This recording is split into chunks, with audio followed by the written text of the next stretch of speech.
que nos están siguiendo por vías virtuales, por streaming. Es un placer estar en un evento como este, en el que se juntan iniciativas del Colegio de Abogados, de los colegios de abogados y de la Facultad de Derecho. Yo tuve ocasión de ser algunos años vicedecano de esta facultad, y una de las dificultades que teníamos en esa época era pues aunar esfuerzos en el ámbito de la colaboración con ciertos colegios profesionales. Debo decir que el anterior decano de la facultad, y desde luego Ricardo Rivero, por la parte de la facultad, y Luis Nieto se han esmerado en estos últimos años en hacer todo lo contrario, en aunar esos esfuerzos, y aquí tenemos una prueba importante. Porque los problemas, desde luego, es evidente que son los mismos, las preocupaciones no siempre son las mismas, pero siempre aprendemos de los que nos dedicamos más a la academia y viceversa, de los que se dedican más a la actividad práctica, tanto como abogados litigantes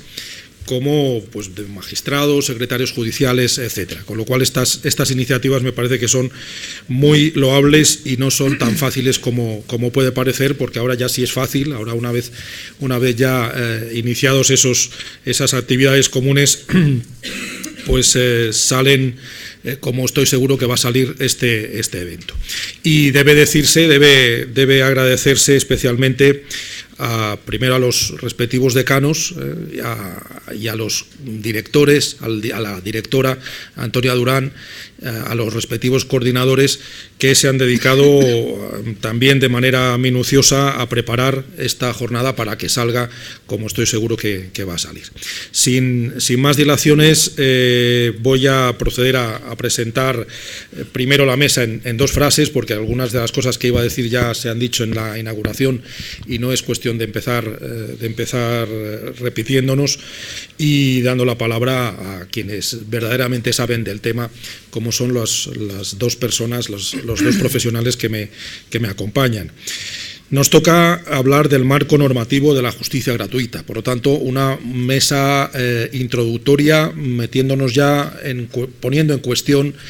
aspectos fundamentales, aspectos que se ha dicho antes, tocan el centro, el núcleo duro de la Constitución, de la verdadera eficacia de los derechos fundamentales y no fundamentales que puedan asistir a los ciudadanos. Y claro, en tiempos de escasez económica, en tiempos de crisis y de recortes, pues todos esos aspectos pues empiezan a estar en el precipicio, con un pie en el abismo. Los recortes no solo en el ámbito de la justicia gratuita, sino más en general. Estoy recordando los depósitos para recurrir desde hace ya algunos años, ponen en cuestión la eficacia de los derechos, la posibilidad de obtención, una verdadera tutela judicial efectiva de los derechos que nos asisten. Mi misión no es dar aquí ninguna solución, sino simplemente dejar la mesa presentada para que las dos personas que me flanquean les den soluciones, les acerquen más en el tema, y luego en las siguientes mesas ya se tocarán temas más particulares. Siguiendo el orden que aparece en el programa, el primero en intervenir será mi compañero Nicolás Rodríguez García. Nicolás Rodríguez García es profesor titular de esta facultad y acreditado para catedrático desde hace ya bastante tiempo, desde hace años ya. Tenemos también escaseces en el ámbito universitario, como en todas partes, y esa es una de las dificultades por las que él siga siendo profesor titular y no pueda promocionarse como ocurre a otros profesores del ámbito universitario. Nicolás ya lleva desde hace muchos años trabajando el tema de la justicia gratuita. Recuerdo que fue su tema su tema de investigación para la oposición para conseguir la promoción a profesor titular, y en ese trance, en ese acto, la perspectiva que adoptó fue la de la justicia gratuita en el ámbito de la justicia constitucional, pero obviamente su trabajo, publicado poco después, tiene un alcance mucho mayor, que es el que nos va a ofrecer en su charla, en la charla que va a continuar. Es decir, justicia gratuita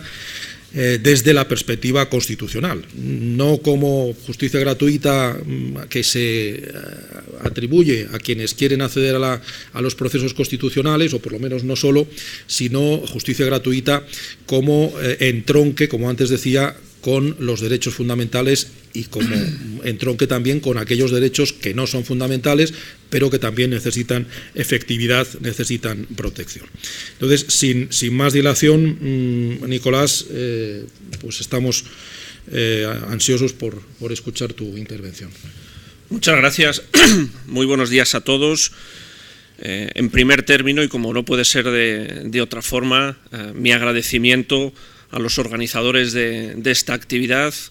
que, como muy bien han expuesto en el acto de inauguración, pues engloban tanto a estudiantes de este máster de Derecho Español como a profesionales del derecho, a través de los colegios de abogados y a través del Consejo General de la Abogacía. Ese agradecimiento, si me permiten, lo tengo que personificar, lo tengo que individualizar en dos personas: en Antonia Durán, compañera de la facultad, también especialista en este tema de justicia gratuita, y también, como no, a Luis Nieto, decano del Colegio de Abogados y presidente de esa Comisión de Justicia Gratuita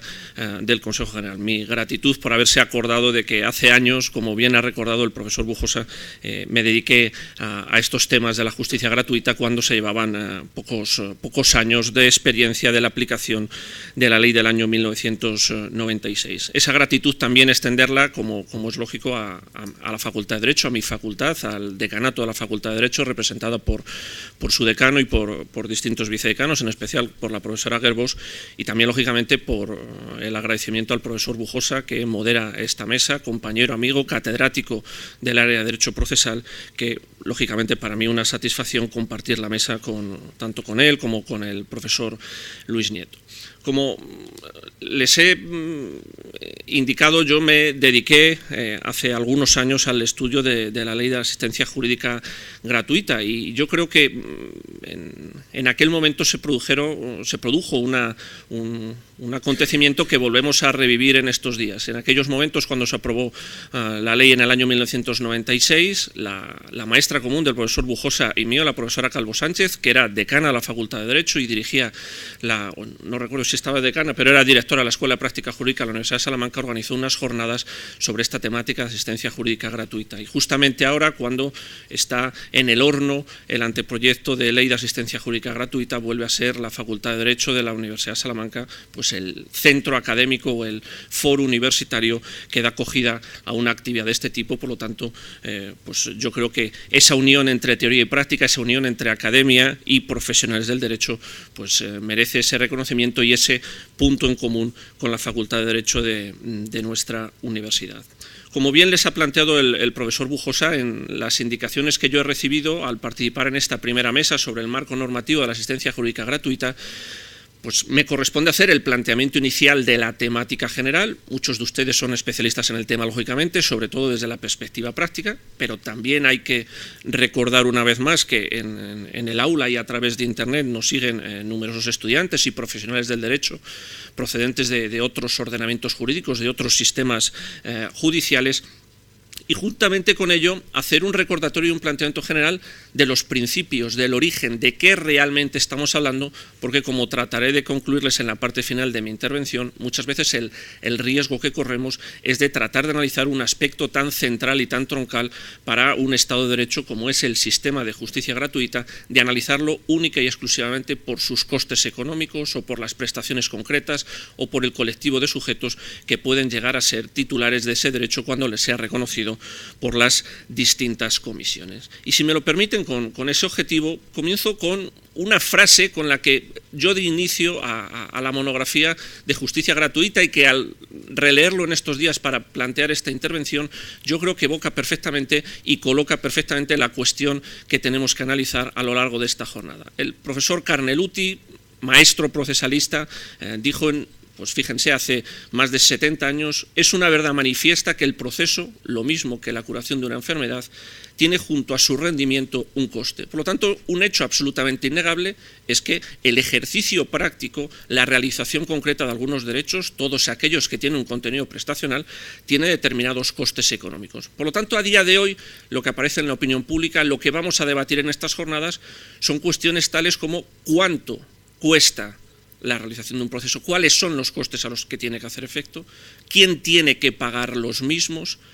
cómo tiene que llevarse a cabo ese pago, si, como planteaba Luis Nieto al comienzo, solo con cargo a presupuestos generales del Estado, disociándolo de esa ley de tasas judiciales o no. Por lo tanto, un hecho incontrovertible es que hay que pagarlo, pero tendremos que plantearnos cómo pagarlo y también, lógicamente, por qué. ¿Por qué hay que pagarlo? ¿Por qué unos sujetos lo tienen que pagar y otros no? ¿Por qué en unos procedimientos sí y en otros no? ¿Por qué en unos trámites sí y en otros no? En definitiva, lo que nos vamos a tener que plantear es que ese postulado constitucional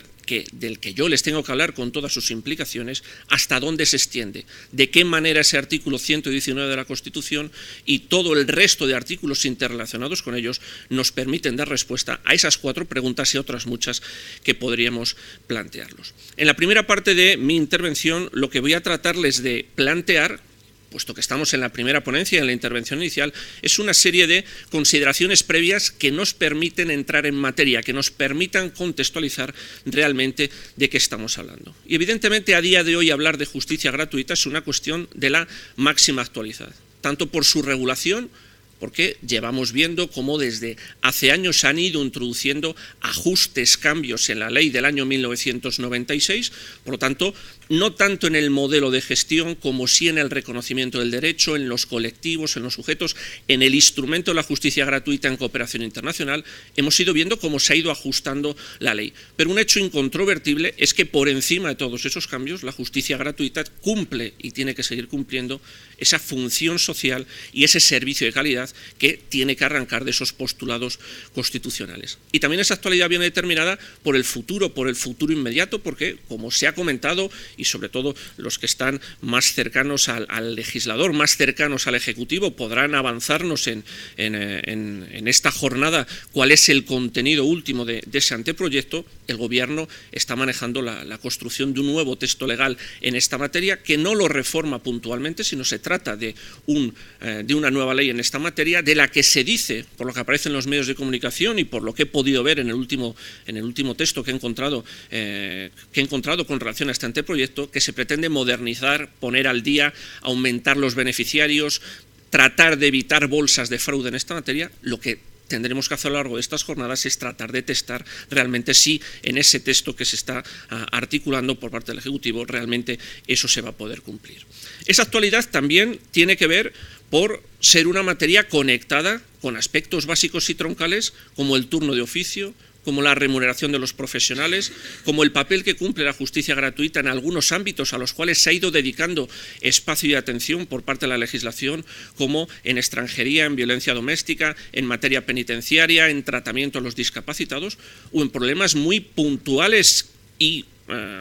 cercanas a todos nosotros por el contexto de crisis económica, como todo lo que tiene que ver con la materia de la ejecución hipotecaria. Y por qué no decirlo, también es una materia que evidentemente, y ese es uno de los elementos que se jacta el legislador de tratar de decir en el anteproyecto, es una materia que al estar dividida su competencia en algunos aspectos entre las distintas comunidades autonómicas, dando lugar a determinadas faltas de uniformidad, realmente estamos ante un problema con el que cuando se suceden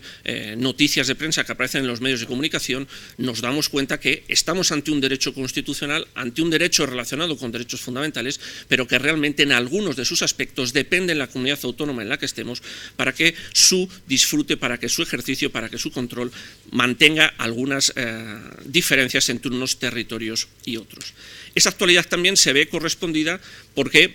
un hecho innegable es que en los últimos años la visión que se tiene por parte de la ciudadanía de la Administración de Justicia, especialmente, insisto, en este contexto de crisis, está fuertemente vista desde una óptica altamente economicista. Por lo tanto, lo que yo me planteo en mi intervención es, si me permiten la expresión, volver a los principios, saber realmente de lo que estamos hablando, categorizar esta justicia gratuita a partir de la Constitución, porque realmente, insisto, si nos apegamos a esa ley 10/2012 de tasas o si nos referimos al anteproyecto de ley de asistencia jurídica gratuita, nos damos cuenta cómo la terminología, cómo las finalidades y cómo el espíritu que preside realmente es un espíritu absolutamente economicista, porque se habla de medidas como desincentivar el acceso a la Administración de Justicia, incentivar la terminación extrajudicial, evitar los abusos. Esa relación, desde mi punto de vista también absolutamente crítica y absolutamente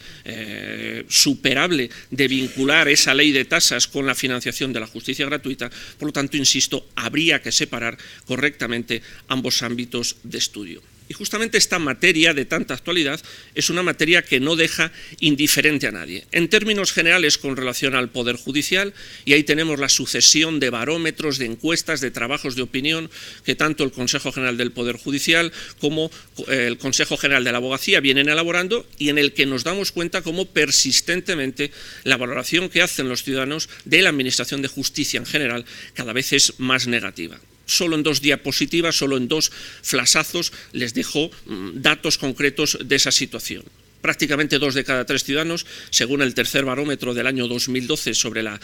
actividad de la justicia, critican y califican como muy mala la Administración de Justicia en España, o en esta última del año 2011 del Consejo General de la Abogacía, donde las frases con las cuales se cuestiona a los ciudadanos españoles cómo funciona la Administración de Justicia, pues hace que,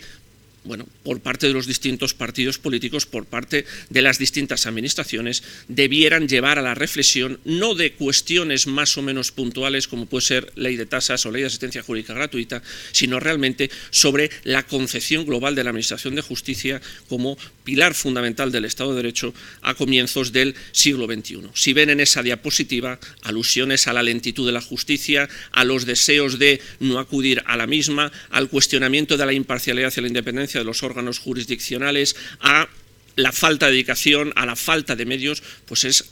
son ideas absolutamente persistentes que llevan en la última de las preguntas a entender por prácticamente 9 de cada 10 ciudadanos que realmente lo que hay que hacer es una reforma integral de la Administración de Justicia y no una reforma tan absolutamente parcheada y puntual en toda esta materia. Pero justamente ese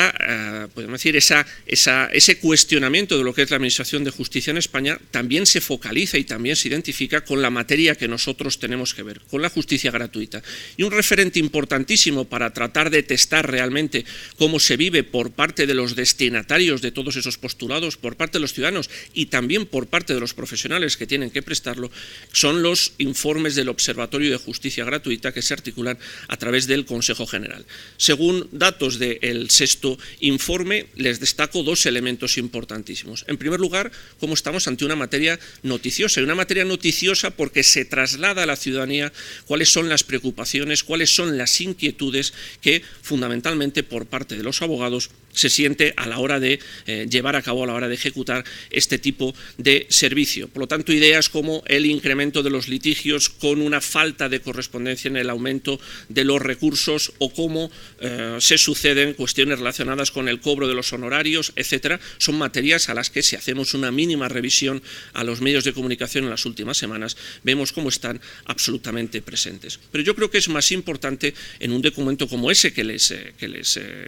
sugiero su lectura, el destacar que en el mismo se destacan algunas fortalezas y algunas deficiencias o algunas debilidades por parte del servicio de asistencia jurídica gratuita, por parte del modelo que tenemos en nuestro ordenamiento jurídico. Entre los elementos más positivos que yo les destaco y que condicionan un poco mi planteamiento posterior, el papel fundamental que los abogados de oficio cumplen en el Estado de Derecho, por lo tanto son un instrumento básico y fundamental para hacer efectivos muchos de los derechos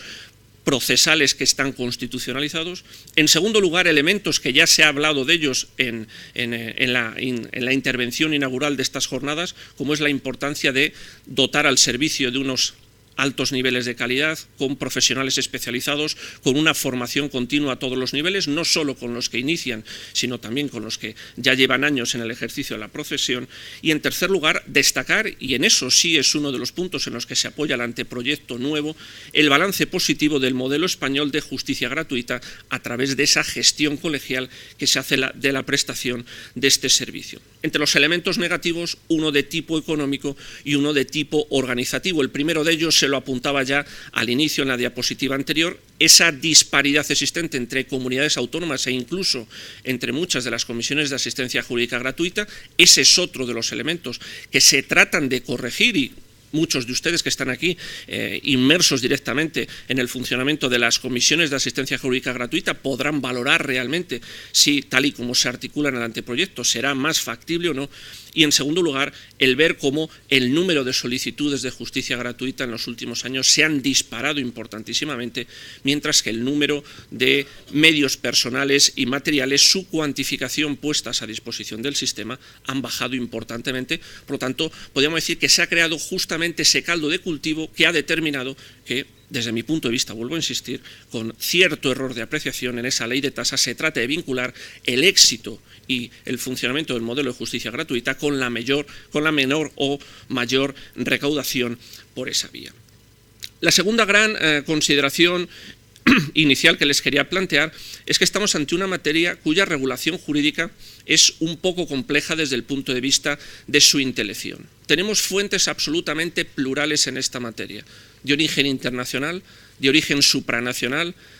a partir también de muchos de los convenios bilaterales y multilaterales que tiene suscrito nuestro país en muchísimas materias como alimentos menores, recepción de pruebas, ejecución de resoluciones en materia civil y mercantil, con normativa estatal. Lógicamente siempre el foco de atención lo constituye la ley del año 96 y el reglamento del año 2003, pero también sabemos que en algunas cuestiones específicas, como en la materia constitucional o en la materia penal, hay algunas otras fuentes importantes. Y como yo también les comentaba, lógicamente en esa distribución de las competencias o en esas transferencias a algunas comunidades autónomas en materia de provisión de medios materiales y humanos al servicio de la Administración de Justicia, bastantes comunidades autónomas tienen mucho que decir en toda esta materia. Ahí les tengo relacionadas en la diapositiva Andalucía, Aragón, Asturias, Canarias, etcétera, etcétera.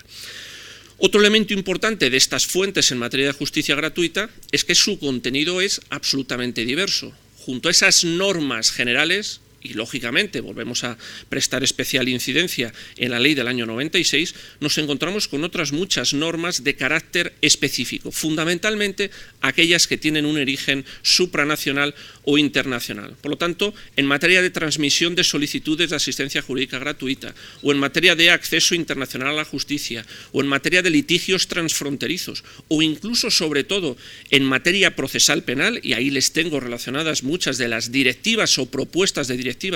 que se están elaborando, el legislador español, como voy a comentar inmediatamente, se encuentra condicionada en la regulación concreta de la justicia gratuita por cómo son los pronunciamientos, cuáles son las disposiciones normativas que arrancan de organismos internacionales, que arrancan de esos compromisos internacionales que se asume. Y creo que no se ve en la diapositiva, porque está un poco movida hacia abajo, el planteamiento que actualmente existe, al menos en el ámbito de la Unión Europea, es ¿para cuándo una directiva sobre asistencia jurídica gratuita a nivel de la Unión Europea? Porque parcialmente en materia de litigios transfronterizos, en materia civil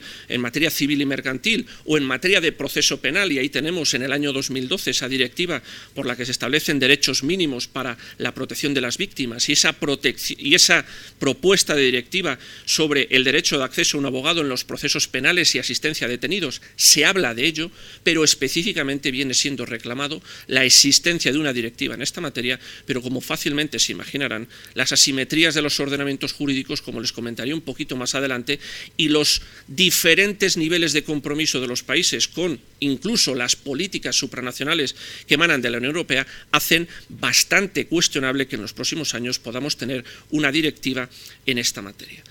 También nos encontramos con fuentes normativas que están en evolución. Y lógicamente en esta materia la evolución y el impulso viene dado fundamentalmente por dos vías. En primer lugar, por la jurisprudencia de tribunales ordinarios, jurisprudencia de nuestro Tribunal Constitucional, y todos tienen presente en la mente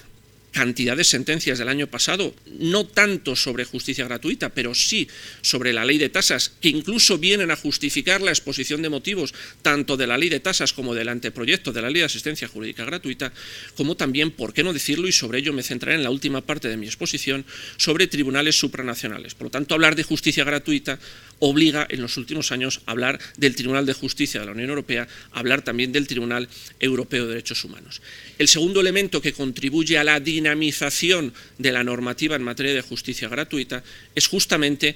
toda la producción normativa de carácter internacional o supranacional que obliga al legislador nacional, como ya tuvo que hacer con esa directiva del año 2004, a tratar de implementar todas esas exigencias que se establecen en los distintos ámbitos y que, como se viene recordando en los últimos años y en un informe de la Comisión Europea del año pasado acerca de la evolución en la implementación de esa directiva del año 2004, mide los niveles de confianza y de compromiso de los distintos países dentro de un sistema integrado y, por otro lado, hace vislumbrar un poco cuáles son los mayores o menores problemas que pueda haber en el ámbito de la cooperación jurídica internacional, tanto desde la óptica civil como desde la óptica penal.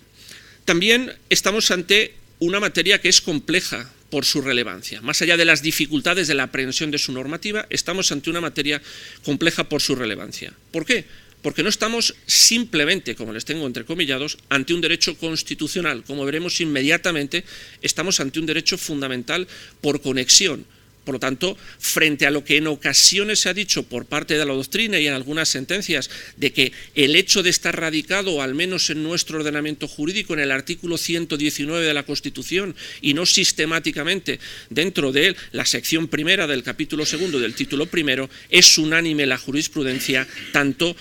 española del Tribunal Constitucional como del Tribunal Europeo de Derechos Humanos, donde establece esa vinculación entre, insisto, asistencia jurídica gratuita, con tutela judicial efectiva, con proceso justo, con derecho de defensa. Y además, como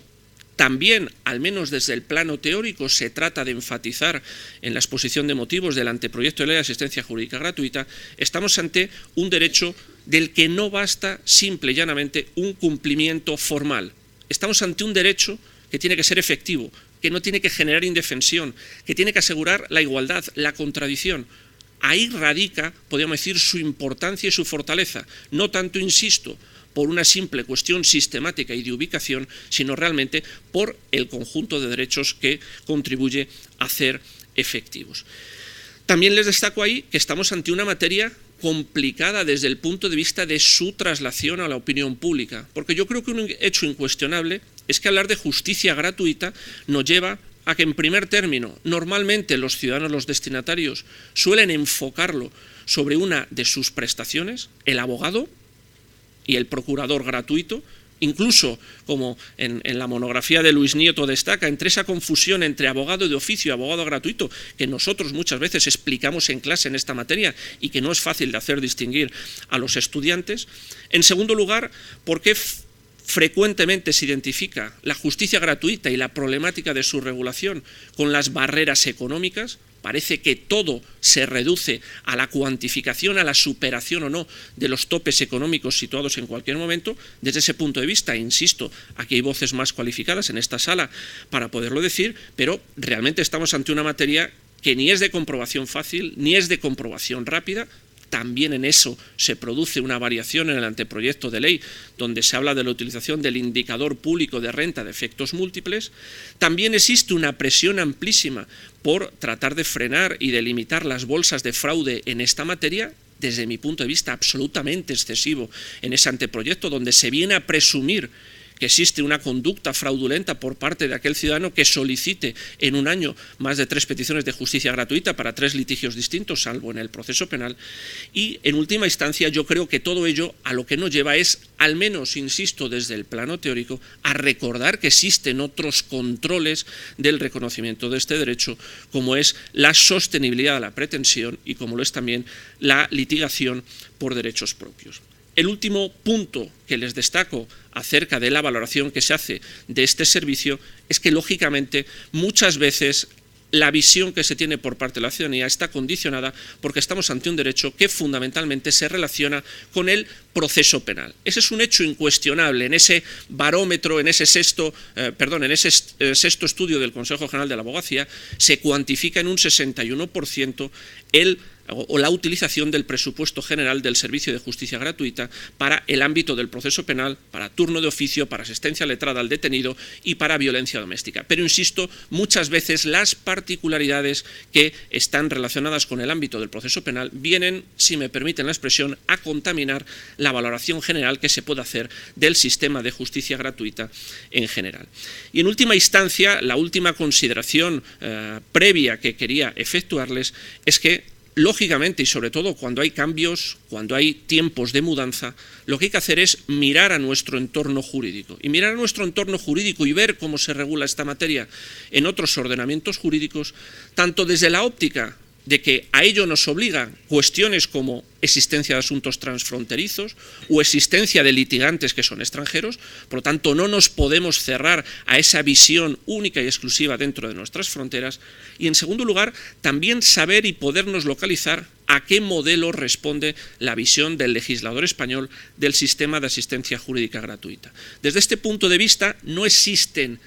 podríamos decir, claramente modelos unificados y uniformes a los cuales se podrán escribir, pero como les tengo recogido ahí en la diapositiva, básicamente se suele hablar de un modelo de países anglosajones que arrancan en Estados Unidos, que se caracteriza por una defensa oficial prestado por oficinas jurídicas a cargo del Estado y que se destinan básicamente a cubrir las necesidades de colectivos de especial protección, básicamente por razones o bien de raza o bien de cuestiones económicas, frente al modelo continental, el modelo que siempre se ha identificado en cómo se empezó a trabajar en Alemania, que es en el que se ascribe la situación del ordenamiento jurídico español. Evidentemente, entre esos dos grandes polos que han ido sufriendo modificaciones, se producen, podríamos decir, versiones intermedias a las que se van ajustando los distintos ordenamientos jurídicos, tanto en Europa como en los países de América Latina. Pero más allá de esas grandes casillas o esos grandes bloques en los cuales podríamos ascribir los ordenamientos jurídicos, un hecho incuestionable es que si echamos una mirada a otros ordenamientos jurídicos, la característica básica es la de las asimetrías, la de la heterogeneidad. No encontramos ni un modelo de éxito total, ni un modelo con características que sean replicadas en otros muchos países. Yo lo que sí les destaco son un aspecto, podríamos decir, positivo, o los elementos centrales y nucleares en muchas de esas experiencias de derecho comparado, y el elemento negativo. Dentro del aspecto positivo, dentro de los elementos determinantes en esa visión de derecho comparado, el rol fundamental de los abogados. En muchos de los países se identifica justicia gratuita con el derecho a ser asistido por un abogado, incluso vinculado única y exclusivamente al proceso penal y a la designación de oficio, pero donde sí se insiste mucho es que ese abogado hay que ver cómo se selecciona, y hay países en los cuales se permite que esa selección pueda ser efectuada por el ciudadano que reclama esa prestación. Se insiste también mucho en la especialización, se insiste también en igual es el órgano que efectúa la selección, pero insisto, variando de unos países a otros. Otro elemento importante es que son menos los países que tienen un sistema administrativizado frente a los países que tienen un sistema judicializado, y en este punto saben que la ley del año 96, y en esa misma sintonía está el anteproyecto que se está articulando actualmente, sigue apostando por un modelo administrativizado frente al sistema anterior al año 96 en nuestro país. Y también el tercer elemento, como viene siendo un denominador común con afirmaciones que he efectuado con anterioridad, en la mayoría de los países se suele prestar especial atención a lo que sucede en el ámbito del proceso penal. Como elemento negativo, el elemento negativo es que esas asimetrías y esas diferencias lo que vienen a poner en tela de juicio y lo que vienen a dificultar es la cooperación internacional en esa materia. Por eso les digo que hay muchas voces y hay en muchos organismos en los que se reclama una armonización legislativa en esta materia. Hecha esa primera parte, y ahora de forma muchísimo más breve, puesto que son puntos comunes y son denominadores que lo único que pretendo es recordarlos para que pueda situar el debate de las siguientes intervenciones, lo que les propongo es una vuelta atrás. Hasta ahora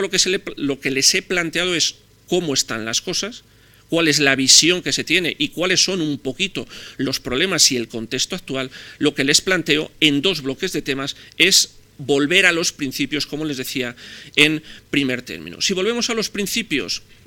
por lo que respecta al ordenamiento jurídico español, el artículo 119 de la Constitución nos dice dos ideas bien claras que son reforzadas en el artículo 20 de la Ley Orgánica del Poder Judicial. ¿Qué es la ley? Quien fija cuándo, cómo, por qué se va a hacer efectiva la justicia gratuita en España, y en segundo lugar se establece un mínimo indisponible para el legislador español. Hay que dar cobertura a todos aquellos ciudadanos que tengan insuficiencia de recursos para litigar. Incluso en la Ley Orgánica del Poder Judicial se da un pasito más, y es que ya nuestro legislador orgánico deja perfectamente clara la vinculación inescindible entre justicia gratuita con el artículo 24 de la Constitución. A partir de esa idea, ¿cuáles son las derivaciones que podemos extraer de esa constitucionalización de la justicia gratuita?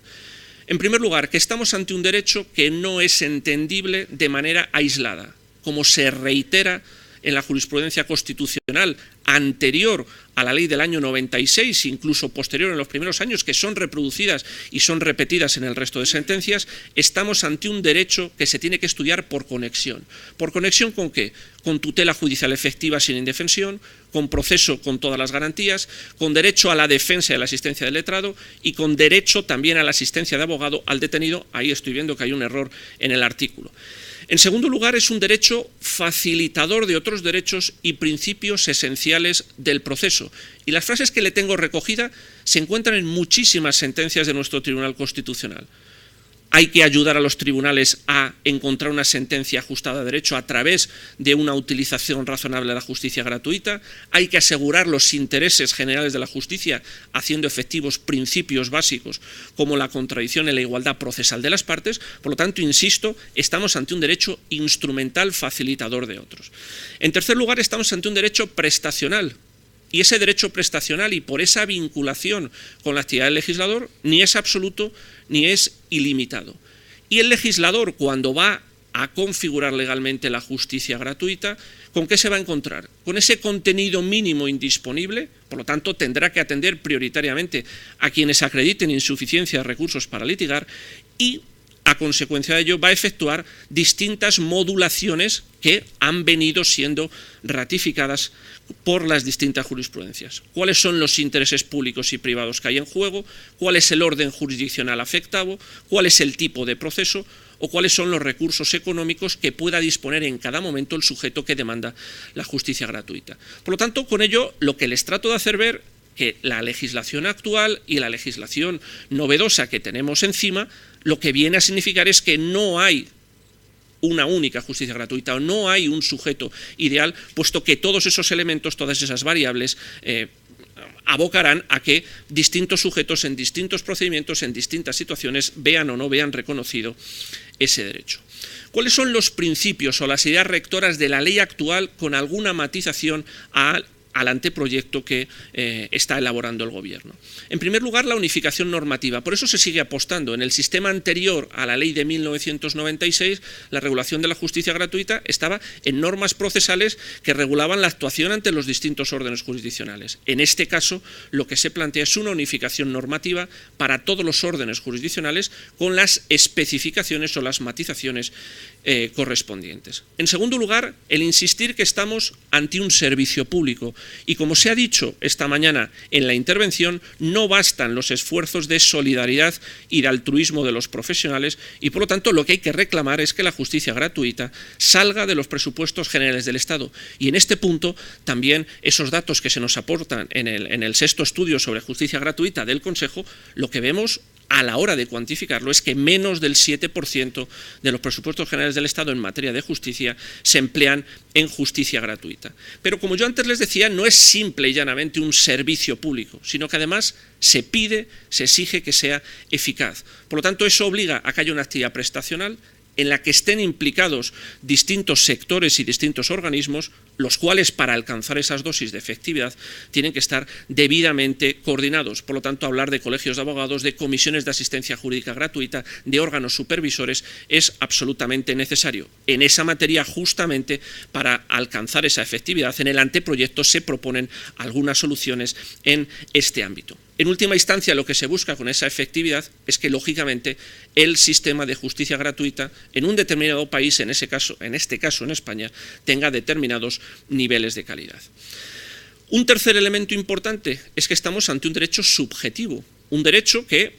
junto a esa constitucionalización o junto a ese reconocimiento en nuestra Carta Magna, al final tiene que ser aplicado y analizado en su correspondencia con cada uno de los solicitantes del mismo. Y ahí el legislador vuelve a utilizar reglas generales con matizaciones concretas. Por lo tanto, para tratar de ser eficaz y ajustarse a los derechos e intereses de cada litigante, lo que vemos y lo que se mantiene en el anteproyecto son correcciones en el ámbito de aplicación, por ejemplo, en cuestiones importantes en las que ya se manifestó el Tribunal Constitucional acerca, entre otras cuestiones, de si los extranjeros, con independencia de cómo fuera su residencia, podían o no ser titulares de este derecho, o incluso cómo se viene, para muchas de las personas jurídicas, negando este derecho. Y otro tipo de correcciones vienen marcadas por la insuficiencia económica que lógicamente se mantiene en el nuevo texto la apreciación de situaciones particulares del solicitante, como pueden ser cargas económicas, como pueden ser situaciones de salud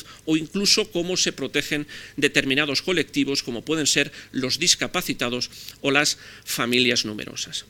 También nos damos cuenta, y vuelvo a incidir en una de las deficiencias o una de las visiones monolíticas que se hace en ocasiones por parte de los ciudadanos, que el contenido de este derecho es algo más que la designación de abogado y procurador gratuito. Por lo tanto, si cogemos el artículo 6, nos damos cuenta que la actividad prestacional del Estado llega a otros muchos ámbitos. Ahí les destaco, lógicamente, por su preponderancia, ese abogado y procurador gratuito, pero también el asesoramiento jurídico previo al proceso, que entre otras muchas cuestiones, y eso se refuerza en la exposición de motivos del nuevo anteproyecto, lo que trata de hacer es de evitar procesos inútiles. En esa visión economicista que yo les decía, cuanto más y mejor asesoremos, cuanto más y mejor disuadamos de acudir a la vía jurisdiccional, en el cómputo total de esos costes que trata de hacer el legislador, pues mayor efectividad o mayores recursos se reservarán para los litigios que se lleven ante los órganos jurisdiccionales. También estamos ante un derecho que, como se viene reconociendo en la jurisprudencia constitucional y así está recogido en la ley, tiene que ser extendido temporalmente, salvo su extensión a un proceso distinto. Eso lo que lleva es a complicar la tramitación y el reconocimiento del mismo, porque, a diferencia de lo que se decía en muchas sentencias de los viejos sistemas de justicia gratuita, cuando se hablaba de beneficio, cuando se hablaba de pobres a efectos legales, esas catalogaciones no existen, sino que hay que ir haciendo el reconocimiento caso a caso. También se pone el dedo en la llaga en el asunto de la desjudicialización del reconocimiento. Por lo tanto, la nueva ley sigue insistiendo y se hace en la exposición de motivos, y lo ha hecho la jurisprudencia constitucional en el último año, el reconocer que la justicia gratuita no forma parte del ejercicio de la función jurisdiccional por parte de los tribunales. Por lo tanto, está bien ubicada donde está, o está bien localizada su reclamación o su solicitud y su reconocimiento ante órganos colegiados de composición mixta. Y en última instancia, lógicamente, la eficacia está relacionada también con cómo sea el procedimiento de tramitación de solicitud y reconocimiento del derecho. Y en este punto, en lo que se ha avanzado en los últimos años, y ha avanzado mucho, fundamentalmente por el trabajo del Consejo General de la Abogacía, es en esa estabilidad y especialización de los encargados de reconocer el derecho y en ese papel preponderante de las comisiones, en esa simplificación de los trámites, en ese uso de los formularios e incluso de las nuevas tecnologías. Incluso les recuerdo, en esa ley de tasas se llega a incentivar con un descuento en la tasa aquellos que utilizan las nuevas tecnologías. Por lo tanto, insisto, estamos en la visión de darnos prisa de correr y de reducir costes a todos los niveles utilizando todos los medios que sean posibles. De forma rapidísima, en 3 o 4 minutos, les planteo el complemento imprescindible para tener la visión integral de cómo la justicia gratuita es un derecho fundamental. Eso nos obliga a hacer algún planteamiento en orden a lo que sucede en el ámbito de la Unión Europea, porque, como todos ustedes saben, en la Carta de Derechos Fundamentales de la Unión Europea hay distintos preceptos en los cuales se da carta de naturaleza a la justicia gratuita. El artículo 47.2, que genéricamente habla del derecho a hacerse aconsejar y defender; el 47.3, donde específicamente se alude al acceso a la justicia gratuita en condiciones de efectividad por parte de todos aquellos que no dispongan de recursos suficientes; y específicamente para el proceso penal, en el artículo 48.2, cuando se habla de los derechos de la defensa. Y ahí, como les diré inmediatamente, se especifica en un tercer nivel el derecho a la asistencia jurídica gratuita. En 3 diapositivas les llamo la atención de un hecho importante. Y es que yo les voy a hablar en 3 minutos de la Carta de Derechos Fundamentales a la Unión Europea, pero quizás a lo mejor aquí podríamos ensayar la misma encuesta que se ha hecho a ciudadanos europeos en ese Eurobarómetro del año 2012 acerca del nivel de conocimiento de la Carta. Un elemento curioso, si ven la diapositiva, y es que España es el país de la Unión Europea que mayor conocimiento, al menos en abstracto, tienen los ciudadanos acerca de la existencia de la Carta, de la importancia de la misma y de su contenido. En el extremo contrario veían que estaba Francia. El segundo elemento es que ven cómo realmente se sabe lo que es, pero no realmente cuál es su contenido y el alcance de las mismas. En la regulación concreta de la justicia gratuita, en esa carta, se han tenido en cuenta antecedentes normativos, Declaración Universal de Derechos Humanos, Pacto Internacional de Derechos Civiles y Políticos y, fundamentalmente, Convenio Europeo de Derechos Humanos. Y para plantearnos realmente cuál es la fuerza vinculante de esta Carta de Derechos Fundamentales de la Unión Europea, lo que tenemos que recordar son algunos artículos del Tratado de la Unión Europea. Tiene el mismo valor jurídico de los tratados y es un principio básico y fundamental de la Unión Europea. Y como yo antes les decía, el estar ahí recogido condiciona directamente la acción legislativa de los Estados, no solo ahora que está recogido normativamente, sino incluso antes, porque como ahí les recojo, ya desde el año 92 el Tribunal de Justicia de la Unión Europea decía en general que el derecho de defensa era un derecho que debe reconocerse incluso aunque no haya una normativa específica. En este ámbito de la Carta les destaco algunos caracteres. Es un derecho fundamental, es un derecho concreto y efectivo, por lo tanto se distingue entre asistencia y nombramiento, es un derecho instrumental, similar a lo que sucede en España, un derecho de reconocimiento general, de configuración legal, al que se sujeta a 2 grandes condiciones: no disponer de recursos suficientes y su necesariedad, que lleva a su apreciación caso a caso. Y como les decía, eso lo que obliga es hacer un tratamiento específico, como hace el artículo 48.2, al proceso penal, en el cual el derecho de defensa, la asistencia del letrado y la justicia gratuita se estratifica justamente a través de esos niveles. Primero, el derecho a defenderse a sí mismo, el derecho a ser defendido por un abogado de libre designación y el derecho a ser asistido gratuitamente. Para terminar, 6 conclusiones con las que espero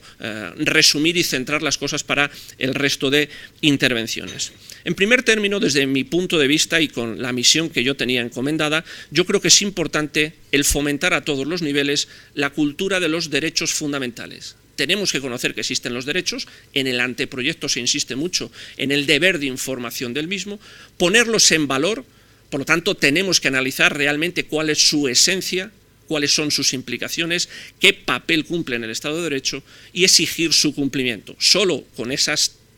3 pasos podremos realizar un análisis lo suficientemente crítico y exigente del derecho. En segundo lugar, insistir una vez más en la eficacia directa que tiene la Carta de Derechos Fundamentales de la Unión Europea y, por lo tanto, no solo porque lo diga nuestro legislador constitucional, no solo nuestra Carta Magna, sino también porque estamos obligados por la Carta. En tercer lugar, un hecho incuestionable es que se está produciendo una revisión de la regulación española de la justicia gratuita para ajustarla a la realidad social, jurídica y económica. Pero lo que es reclamable, y les sigo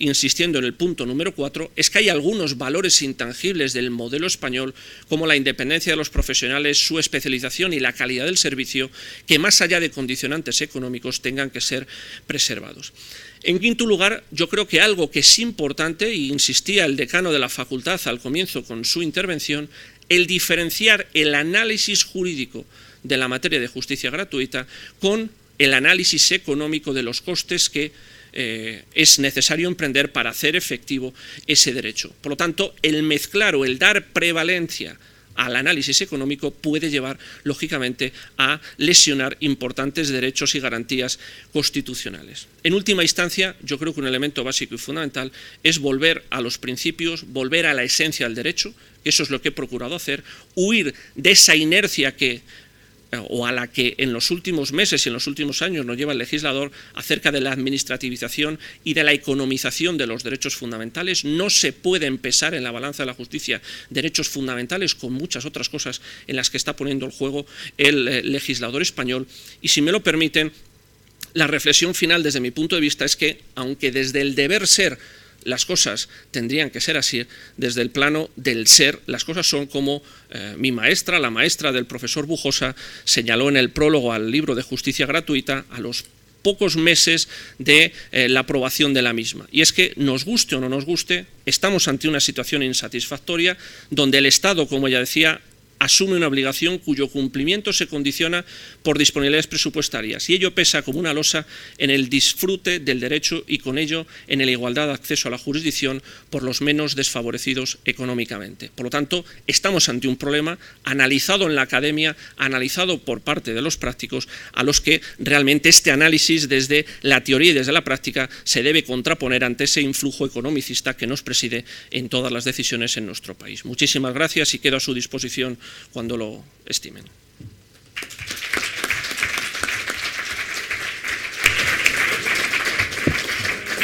Muchas gracias, Nico, por tu excelente exposición. Nicolás Rodríguez estudió en esta facultad, como también lo hizo Luis Nieto. Luis Nieto, a quien muchos de ustedes conocen, pero probablemente otros, los alumnos del máster DEGE, tanto los presentes como los distantes, posiblemente le conozcan menos. Nació en Salamanca, también como Nicolás, se licenció, como digo, en esta facultad y es abogado en ejercicio desde junio de 1990 y desde entonces adscrito al turno de oficio. En el turno de oficio no solo ha ejercido como abogado de oficio, sino que desde bien pronto se ha dedicado a actividades de gestión y de estudio de esta materia. Actuó en las tareas colegiales, primero como diputado encargado del turno de oficio, luego como secretario de la Junta de Gobierno del Ilustre Colegio de Abogados de Salamanca y ha sido, pues, y sigue siendo hasta dentro de poquito, hasta dentro de 10 días me está diciendo, decano del Ilustre Colegio de Abogados de Salamanca. Pero además, ya se ha dicho aquí también, ha actuado de manera más amplia. No solo se ha preocupado del ámbito salmantino, sino que es presidente de la Comisión de Justicia Gratuita del Consejo General de la Abogacía Española y ha intervenido en numerosísimas ocasiones en las distintas reuniones científicas que organizan el Consejo, que organizan los abogados, el Consejo General de la Abogacía Española. Y bueno, yo cuando me dijo Antonia Durán, me invitó a presentar esta mesa, enseguida me acordé de algo que tengo justo delante de donde yo trabajo, que es el libro Turno de Oficio de Justicia Gratuita de Luis Nieto, de 2008, que es un estudio profundo, general y detallado de esta materia. Por lo tanto, nadie mejor, yo creo, para complementar la primera intervención de esta mesa sobre el marco normativo que Luis Nieto. Diría más cosas, pero como andamos mal de tiempo, pues no le voy a quitar más tiempo a Luis y prefiero que le escuchen a él directamente. Muchas gracias, Lorenzo, y un poco abrumado por tanta, en fin, nos tenemos el cariño recíproco mutuo, todos los que hemos compartido mesa esta mañana. Y bueno, vamos a, sin más, entrar en arena. Ya tuve la ocasión antes de hacer una pequeña introducción general y avanzar en lo que es el temario del programa. Hemos visto ahora la dimensión constitucional, vamos a dar un pasito más adelante. Teniendo en cuenta que está dirigido el curso, tenemos estudiantes también de máster extranjero, tenemos profesionales que se quieren incorporar al turno de oficio, tenemos compañeros que están en el turno de oficio y vamos a intentar, pues bueno, ir avanzando poco a poco hacia luego ya posteriores ponencias en las que ya se abordará el contenido del material del derecho, el procedimiento para reclamarlo, la organización por turnos, las materias especializadas de violencia de género, penitenciario, extranjería, etcétera, ¿no? En esta línea voy a tratar de abarcar 4 puntos, una pequeña introducción sobre, aludido antes el profesor Nicolás, sobre los conceptos de turno de oficio y justicia gratuita, es importante tenerlos claros. Alguna referencia al marco normativo, sucinta, porque ya también Nicolás ha abordado bastante la cuestión. En tercer lugar, hacer algunas alusiones al modelo de justicia gratuita vigente en España. Y en cuarto lugar, a la figura del abogado de oficio. A la figura del abogado de oficio, quién puede ser abogado de oficio, cómo se le designa, en fin, algunas circunstancias también generales. Y, por supuesto, intentaré ir haciendo referencia, según vaya abordando cada tema, a algunas significaciones que el anteproyecto que hace 10 días se ha llevado al Consejo de Ministros de reforma de la ley, pues también, de alguna forma, pues sacarlo a relucir. Es verdad que la ley vio ahora justo en enero del 96, 17 años que fue publicada, entró en vigor posteriormente en julio,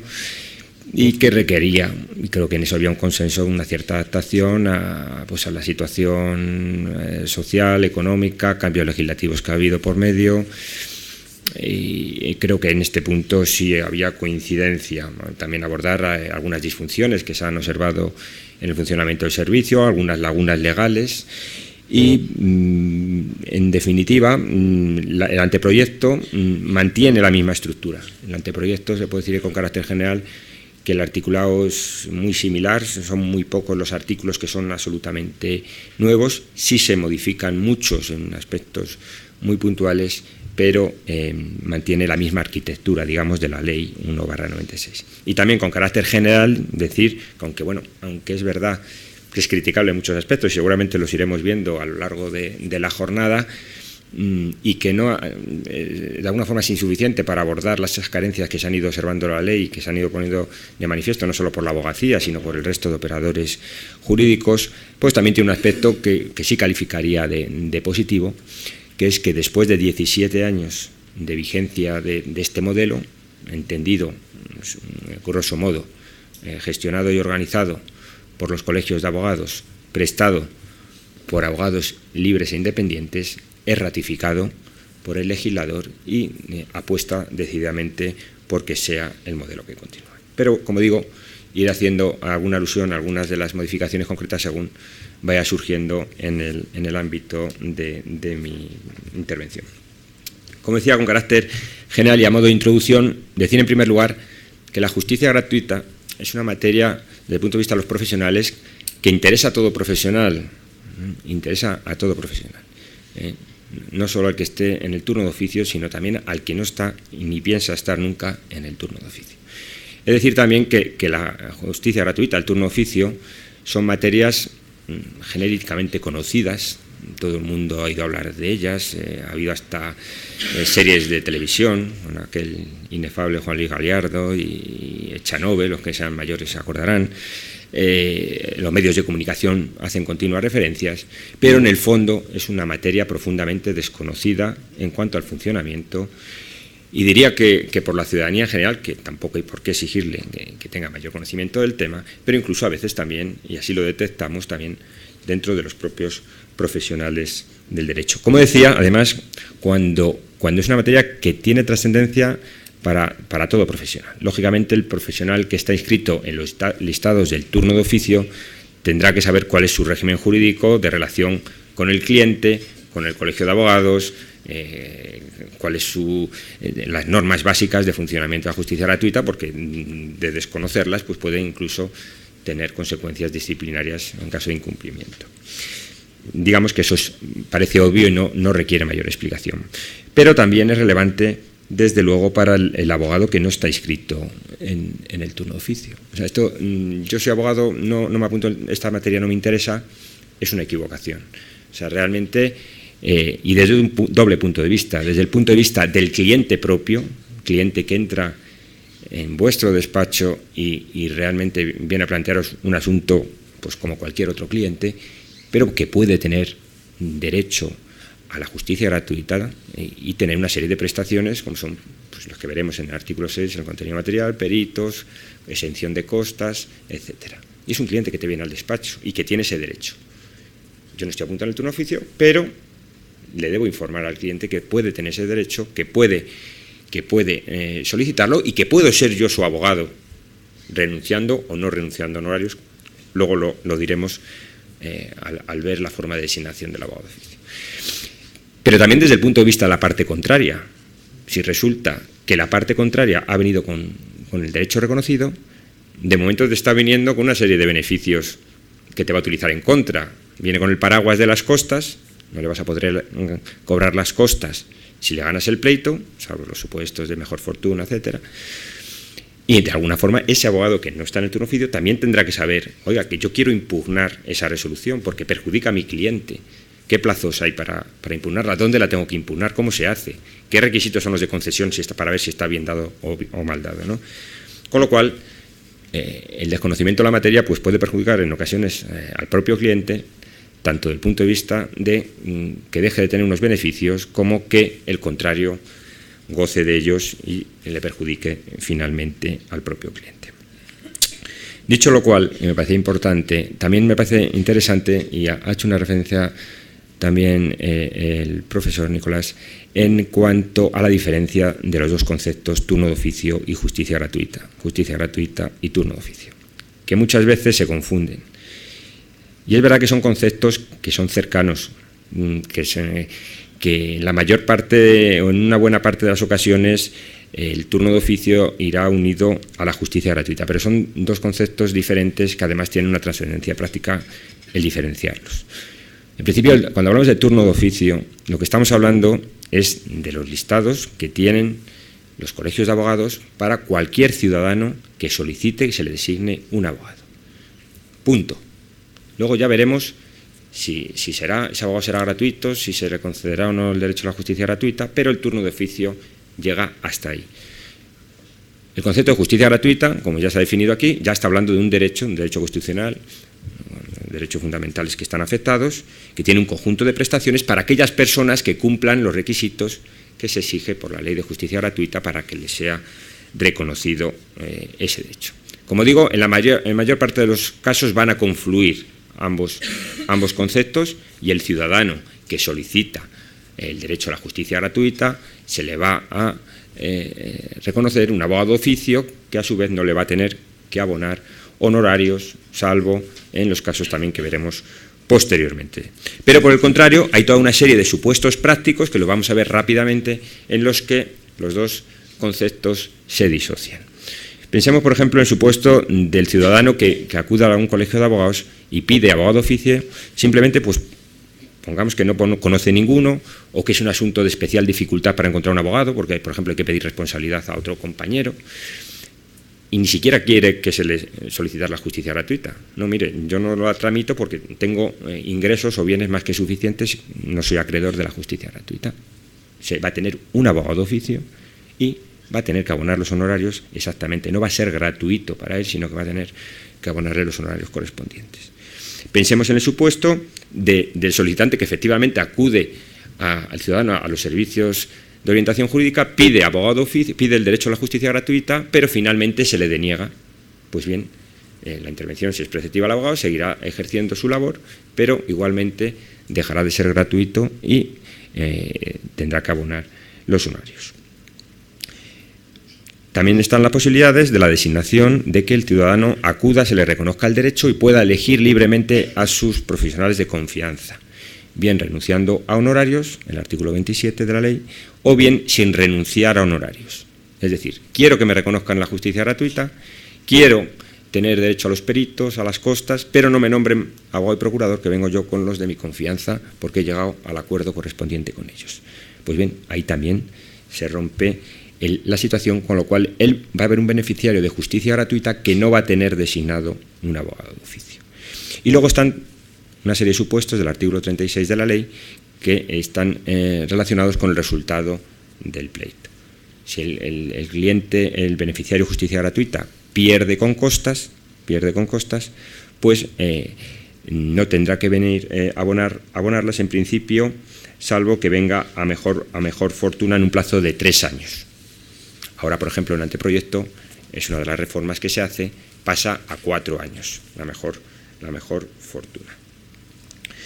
Si, por ejemplo, vence con costas el beneficiario de justicia gratuita, el abogado va a cobrar honorarios, es decir, va a ser un abogado de oficio, pero que va a cobrar honorarios profesionales. Y finalmente, si vence en el pleito el beneficiario de justicia gratuita y no hay imposición de costas, también el letrado podrá cobrarle, letrado de oficio, podrá cobrarle hasta el tercio de lo obtenido también del pleito. Con lo cual, pues como vemos, son supuestos que claramente se ve que no siempre justicia gratuita o el beneficio de justicia, el derecho a justicia gratuita, lleva aparejado el que el abogado sea, o el abogado y el procurador sean gratuitos. Esto tiene también su trascendencia práctica, lógicamente, porque desde el punto de vista del abogado de oficio habrá supuestos en los que efectivamente tengamos derecho a cobrar, y habrá que saberlo, porque bueno, ya hablaremos también de que los baremos, pues por desgracia, tienen las cuantías que tienen, y entonces pues es tontería perder ese derecho. Pero la trascendencia, si cabe todavía más importante, es que no lo hagamos mal, que no cobremos cuando no se puede cobrar, que no son los supuestos tasados que hemos comentado, porque entonces sí que se pueden generar unas responsabilidades disciplinarias muy graves, al punto que es la infracción que viene contemplada en la Ley de Justicia Gratuita como infracción muy grave, y tanto en la ley actual como en el anteproyecto, que es la percepción indebida de honorarios del beneficiario de justicia gratuita. Dicho esto, a modo de introducción, y pasando al segundo punto, sería el marco normativo de la justicia gratuita. Voy a dar ya por supuesto la apreciación del anterior ponente en cuanto al marco constitucional que hemos comentado, el marco europeo. Efectivamente, aquí luego hay que ver, la ley es estatal, tiene un alcance estatal, tanto la ley 196 como lógicamente la reforma que viene ahora. Luego las comunidades autónomas con competencia de justicia transferida tienen la posibilidad de hacer sus desarrollos reglamentarios y de hecho pues tienen sus correspondientes decretos también de desarrollo de la ley. Hay que tener muy en cuenta también los reglamentos de los colegios en ese ámbito normativo, por cuanto los colegios de abogados en materia de turno de oficio y justicia gratuita también tienen una amplia autonomía, es decir, para la mejor eficacia y eficiencia del servicio y adaptado a las circunstancias territoriales y a las peculiaridades de cada colegio, como digo, pueden tener sus normas específicas que son también de obligado cumplimiento por parte de los integrantes del turno de oficio.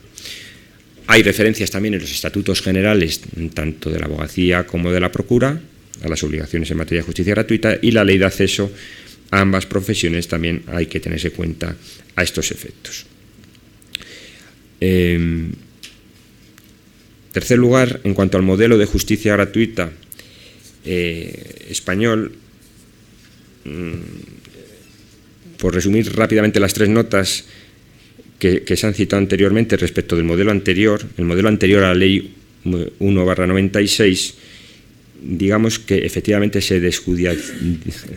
es la palabra que nunca me sale, desjudicializó siempre la tramitación. Antes ahorita salió la primera, Nicolás. Sí, no la voy a repetir porque me trabo. Bueno, nos hemos entendido. Se sacó de los tribunales la tramitación de la justicia gratuita,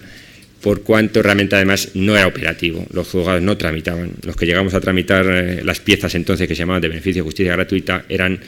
inoperativas absolutamente. Los juzgados decían que esto no es cuestión jurisdiccional y que ellos no estaban para investigar los bienes de los ciudadanos, y efectivamente era un caos, y ahora quedan los órganos jurisdiccionales exclusivamente para la impugnación de la resolución administrativa que dictan primero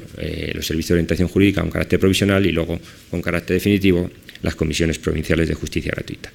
En segundo lugar, se reguló de forma unitaria la materia, que antes estaba digamos, desperdigada entre las diferentes leyes de enjuiciamiento criminal, y en tercer lugar también se amplió el alcance de derecho con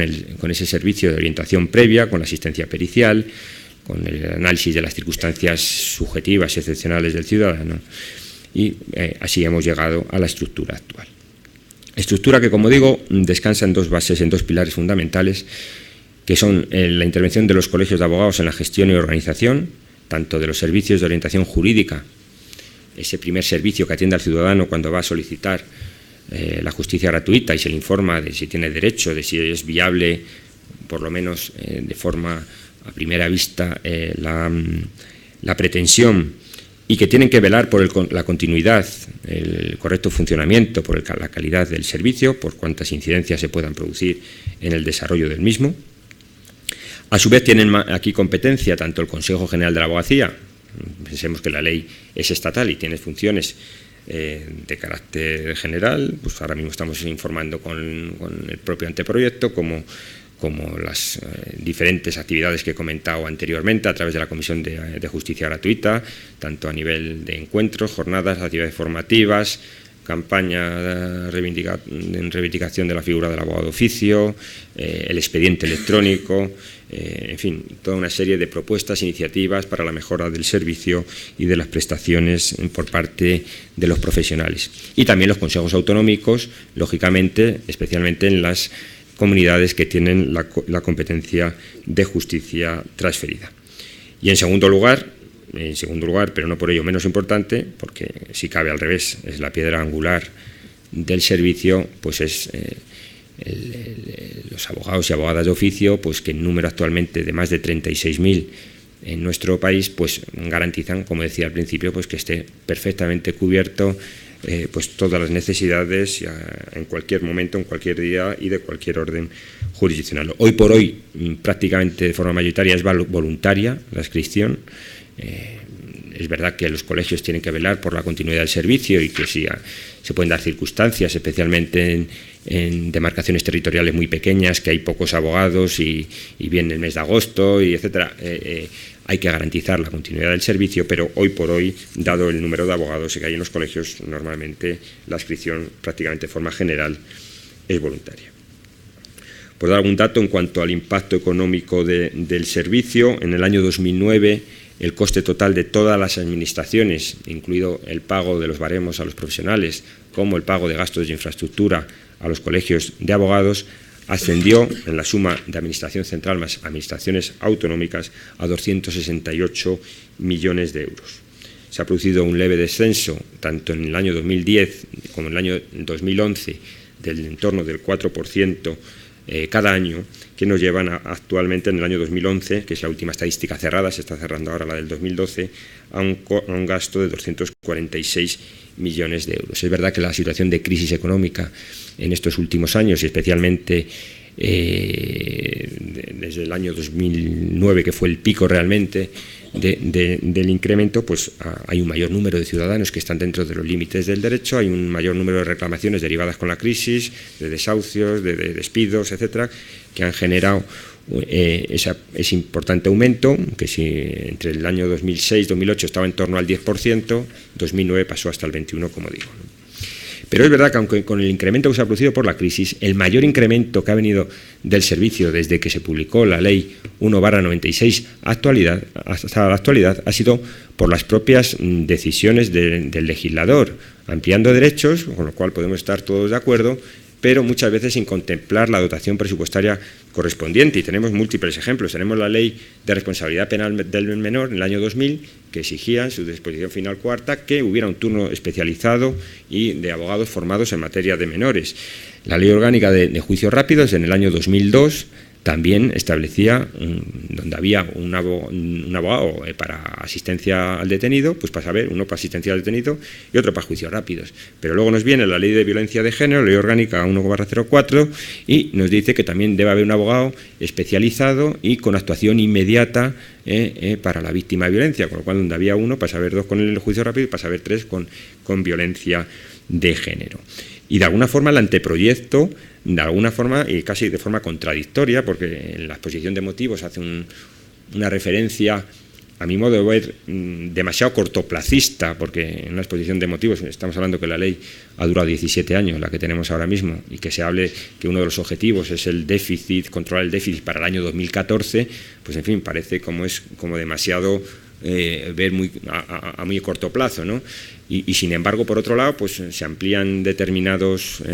límites de acceso, se verán posteriormente, no todos, porque también hay otros, los que se piden individualmente, que no está integrado, una persona que está integrada en ninguna unidad familiar, se reducen, se amplían determinados colectivos, que nos puede también parecer bien la ampliación de derechos, pero que puede dar lugar también a situaciones discriminatorias o injustas, porque unos colectivos sí y otros no, porque alguien de un colectivo que puede tener recursos económicos más que suficientes tiene que gozar de justicia gratuita. La protección legal la tendrá con el servicio a su disposición, pero luego el tema económico dependerá muchas veces de su situación. Pues realmente pues se observan ciertas contradicciones entre esa exposición de motivos, lo que parece pretender, y de hecho luego muchos de las cuestiones que se plantean que de alguna forma se pretende reducir el uso del servicio, pues desde poner mayores controles para el recurso, con manifestar la voluntad de tener que recurrir, de revisar el expediente en ese momento, mayores cargas burocráticas. En fin, parece que choca un poquito la cuestión. Y habrá que insistir ahora también ante el proyecto para que no vuelva a pasar lo que ha pasado sucesivamente con estas anteriores reformas legislativas, para que, si se prevé que esto se amplíe, haya una dotación presupuestaria correspondiente para asumir esa ampliación. También se ha ampliado el derecho por vía jurisprudencial. En materia de extranjería, por ejemplo, se declaró parcialmente inconstitucional el contenido del artículo 2 de la ley, tal como venía redactada inicialmente, que solo se podía atender a los extranjeros que legalmente residieran. Se suprimió ese apartado. En el ámbito de la acusación particular, el Tribunal Constitucional ha manifestado que también hay que conceder abogado de oficio y el derecho a la asistencia jurídica gratuita para ejercer acciones civiles y penales en el marco de un procedimiento penal. Y lo más que podemos decir es que la abogacía se ha ido adaptando de inmediato a cuantos requerimientos se han ido efectuando en este sentido por el legislador. Una referencia, creo que es obligada, a la calidad del servicio, y buena prueba de ello es que el anteproyecto apueste por este modelo, pero realmente frente a los tópicos o a los lugares comunes que podemos haber oído todos sobre el abogado de oficio, o cuando hay algún tipo de problema de una situación puntual, y es que además era abogado de oficio, realmente lo que nos dice las estadísticas, lo que nos dice la realidad cotidiana, es que, lógicamente, habrá quejas. Estamos hablando de 100 miles de asuntos al año. Podrá haber quejas, como hay quejas de un abogado que no es de oficio, o podrá haber quejas de cualquier profesional de otro oficio, de cualquier otra profesión. Pero que estadísticamente, tanto desde el punto de vista cuantitativo como cualitativo, las quejas suelen ser de no mucha entidad y muy escasas en relación, como digo, al número de asuntos. Y cuando ocurren, ahí están los colegios de abogados para adoptar las actuaciones o las disciplinarias correspondientes. Ahí están multitud de estudios, macroencuestas que se han hecho a nivel del Observatorio de Justicia Gratuita, con una alta valoración por parte de los propios usuarios a la salida de los juzgados, que no sé si es el mejor sitio para hacer una macroencuesta, pero en la propia salida de los juzgados, con unas puntuaciones pues que realmente nos sorprenden, con notas medias de 6,9, incluso por encima de la que nos damos los propios profesionales a nosotros mismos. También se ha reconocido recientemente por los periodistas del ámbito jurídico, el año pasado, con el premio Puñetas de Plata a la labor de la abogacía en general en la materia de justicia gratuita. Se premió a los abogados del 11M por la abogacía europea en reconocimiento de la gran labor que hicieron en el macroproceso del 11M, y en definitiva el Ministerio de Justicia el año pasado también, y el propio Consejo General del Poder Judicial premiaron la iniciativa del expediente electrónico, impulsada y desarrollada íntegramente por la abogacía y puesta a disposición de las administraciones, gracias a la cual se ahorran muchísimos trámites, muchísimos costes, molestias para el ciudadano, y además se obtiene un mayor control de la situación real del ciudadano. Como decía al principio, en cuanto a la vigencia del modelo, el modelo, aún 17 años después, es plenamente válido, así lo viene a ratificar el anteproyecto, y la abogacía en todo caso está en vanguardia de cualquier mejora que suponga del servicio. Somos los primeros interesados, como gestores del servicio, como responsables últimos del mismo, y el gran protagonismo que tenemos de poner encima de la mesa las propuestas que sean oportunas para que mejore tanto la prestación a los ciudadanos como también la forma en que las condiciones en las que los profesionales la pueden prestar. Y muchas veces ha estado en vanguardia en la práctica, es decir, se han creado servicios de atención a las mujeres víctimas de violencia antes de la ley integral, se han creado servicios de extranjería antes de que estuvieran previstos en ningún lado. Penitenciario tenemos aquí, como en otros centros, aquí en Topas, pero hay más centros en toda España que se atienden voluntariamente por los compañeros que voluntariamente se adscriben sin que haya ningún tipo de financiación pública ni previsión. Y en definitiva, pues ahí están las recomendaciones. Invito a todos a que en la página del Consejo General de Abogacía observen o comprueben las recomendaciones que se hacen por por el grupo de expertos, que no son solo abogados, sino todos los operadores jurídicos, fiscales del Supremo, magistrados, consumidores y usuarios, notarios, registradores, procuradores, secretarios judiciales, y que realmente se consensúan una serie de recomendaciones continuamente para la mejora, como digo, del servicio.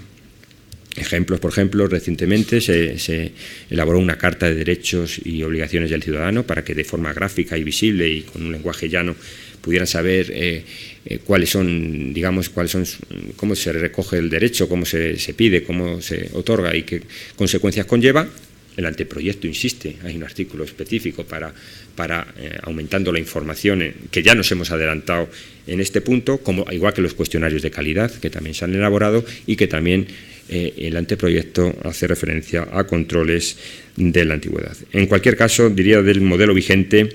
que sí lo que garantiza es la libertad e independencia, que son elementos claves, porque cualquier otro modelo, y en ocasiones se han puesto encima de la mesa, en ocasiones y por escrito.